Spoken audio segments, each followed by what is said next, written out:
नमस्ते सम्पूर्ण साथीहरूलाई। हिजो एउटा दुःखद घटना जुन तपाईहरुले पनि टिकटकमा देख्नुभयो होला, शारजाको घटना भनेर जुन तपाईको देखिएको छ है। कोठामा आफू सुत्ने बेडमा तपाईको रस्सी लगाएर मृत्यु भएका एकजना नेपाली हैन, साह्रै दुःख लाग्यो यो देख्दाखेरि। यो साँच्चीकै आत्महत्या गरेका हुन् कि या कसैले मारेर झुन्ड्याइदिएको हो भन्ने कुरा चाहिँ निक्रियोलमा यो निचोड मलाई पनि केही थाहा छैन।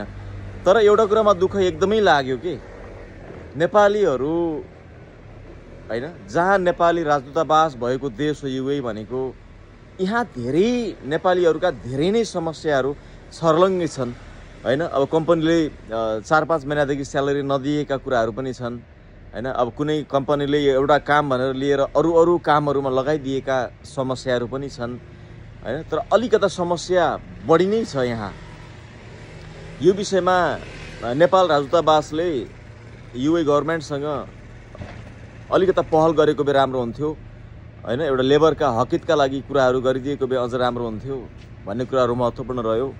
अब र तपाईहरुलाई एउटा कुरा के चाहिँ जानकारी हुन आवश्यक छ भन्दाखेरि, मृत्यु यदि तपाईहरुले आफैले रोज्नुहुन्छ भने त्यो एकदमै गलत हो। काल गतिले जिन्दगी जान्छ, भगवानको खेल भयो क्या हैन। कहिले पनि तपाईहरुले आफूले चाहिँ मृत्युलाई कहिले पनि नअगाल्नुस्, किनकि पारिवारिक जिम्मेवारी छ, मजबुरी बाध्यता छ हैन।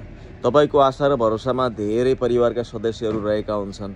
भोलि तपाईलाई तलमाथि केही भयो भने धेरै जनालाई अप्ठ्यारो पर्ने हुन्छ है। त्यो भएर आफैले कहिले पनि नरोज्नु होला। तर यो जुन तपाईले फोटोमा देख्नु भएको छ नि, यो घटनालाई हेर्दाखेरि तपाईको चाहिँ आत्महत्या गरेर डोरी लगाएर मर्नलाई चाहिँ यति नजिकैबाट यति छोटो उसमा चाहिँ मान्छे मर्छ जस्तो मलाई चाहिँ लाग्दैन हैन। अब के छ कसो छ यो विषयमा युए गभर्नमेन्टले खोजी तलासी गरोस्, अनुसन्धान गरोस्, अनि बल्ल त्यसको नतिजा रिजल्ट बाहिर आउला।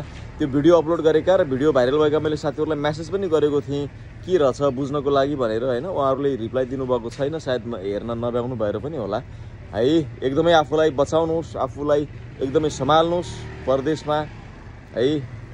अब एकदमै ठुलो समस्यामा हुनुहुन्छ भने सम्पर्क गर्नुहोस् हैन। हामीहरूलाई सम्पर्क गर्नुहोस्, मलाई मेसेज गर्नुहोस् या अरू दाइहरूलाई मेसेज गर्नुहोस् हैन। नभए नेपाल जानुहोस्, तर है आफूले आत्महत्या गर्ने प्रयास चाहिँ कहिले पनि नगर्नुहोस् है। Thank you so much guys. नमस्ते।